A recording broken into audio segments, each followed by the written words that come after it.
KDM mulai dihantam oleh kader-kader Gerindra ya.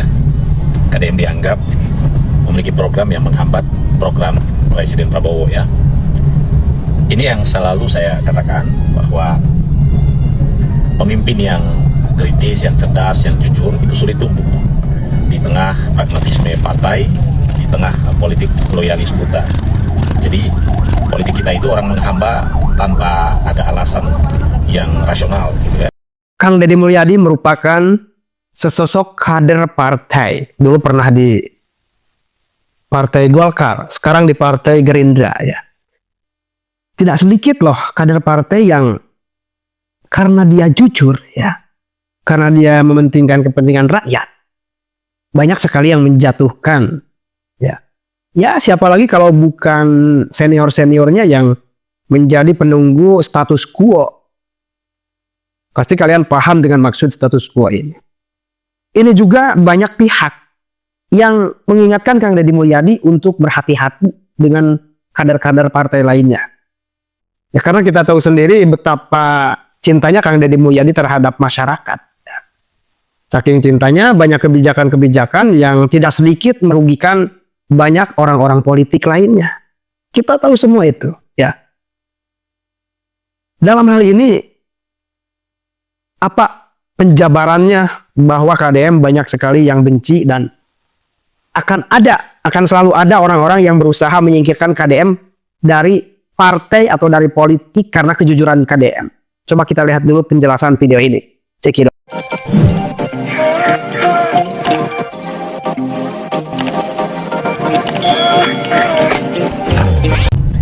KDM mulai dihantam oleh kader-kader Gerindra ya. KDM dianggap memiliki program yang menghambat program Presiden Prabowo ya.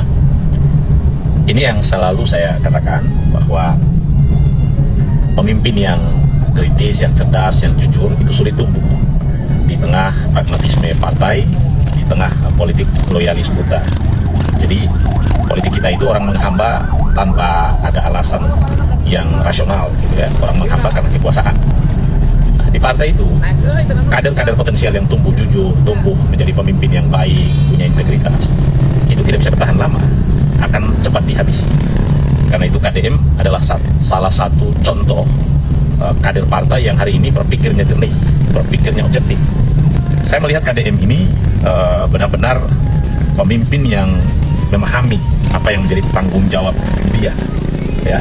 Dia memahami betul itu apa yang menjadi tanggung jawab dia KDM. Selain itu, dia tidak ingin menyia-nyiakan kesempatan yang diberi rakyat Jawa Barat kepada dia. Meskipun dalam tanda petik orang sering mengkritik dia, kontroversi karena one man show misalnya, single factor misalnya, tetapi relatif dia mampu mengkompilasi sikap dan kebijakan itu tepat, ya. Karena dia lebih bicara pada tujuan, lebih bicara pada asas manfaat, bagaimana dia mengoptimalkan potensi dirinya sebagai gubernur Jawa Barat itu bekerja efisien dan mampu menjawab problem yang ada, misalnya soal mengatasi banjir dan segala macam. Dia lebih konkret dibanding pejabat-pejabat lain.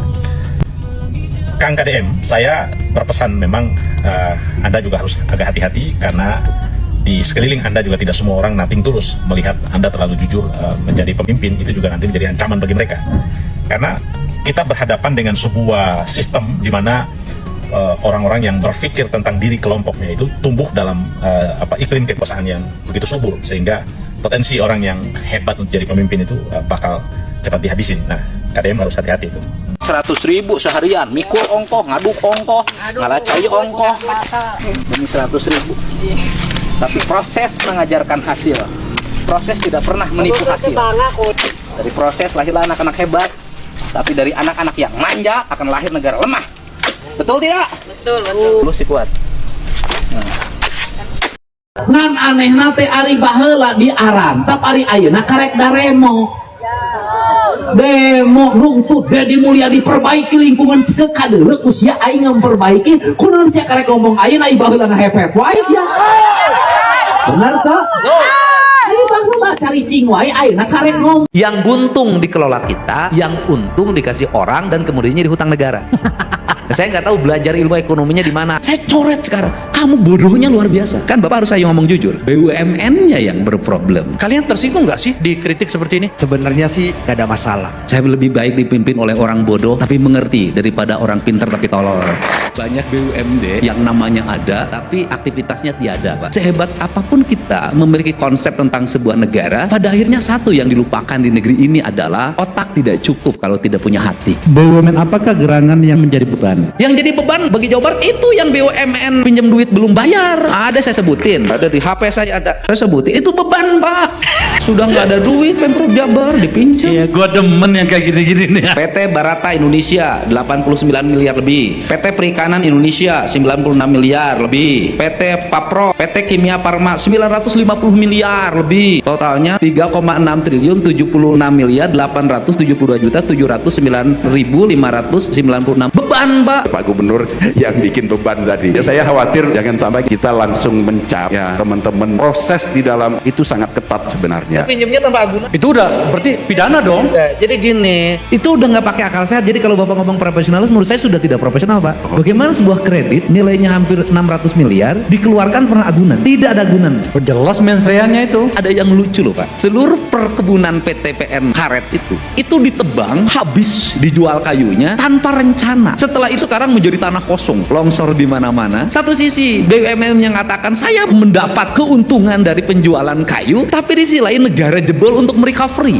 Kan Bapak harus saya ngomong jujur. Orang yang ngurus teh itu bukan ahli teh saya lihat. Karena BUMN tuh dari sini pindah ke sini, hawanya beda. Orang setiap hari ngurus pabrik semen, kemudian jadi direktur PT Teh. Kan kebayang itu panas, Pak. Itu teh begitu ditanam mati semuanya karena hawa semen masih di mana-mana. Setelah itu Badung banjir, longsor lagi, recovery-nya lagi ratusan miliar lagi dari belanja negara ini untuk kemakmuran rakyat negara gitu kan. Walaupun ada dua, ada negara nyata dan negara institut gitu loh. Pemda Jawa Barat hampir 5 tahun memiliki kelucuan. Ini saya kasih tahu, Pak, biar terbuka saudara Jawa Barat. Ada satu BUMD di Jawa Barat menyewakan mobil listrik ke Pemda Jabar. Satu mobil listriknya 350 juta dalam setiap tahun. Setahun menghabiskan 11 miliar lebih. Saya coret sekarang. Kamu bodohnya luar biasa. Tetapi BUMD-nya sampai sekarang nggak ada duit.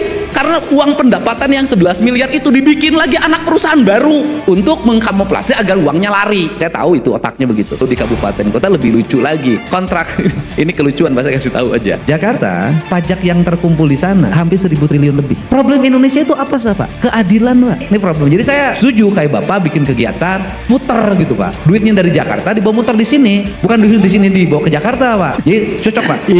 Ini mensrea ini. Ngan aneh nate ari baheula di Arantap ari ayeuna karek daremo. Demo runtut Deddy Mulyadi perbaiki lingkungan ke kadeuleuh ku sia aing memperbaiki kunaon sia karek ngomong ayeuna ai baheula na hepep wae sia. Benar teh? Ari baheula cari cing wae ayeuna karek ngomong. Terima kasih sudah menonton. Jangan lupa like, subscribe, dan tekan tombol lonceng. Bye bye.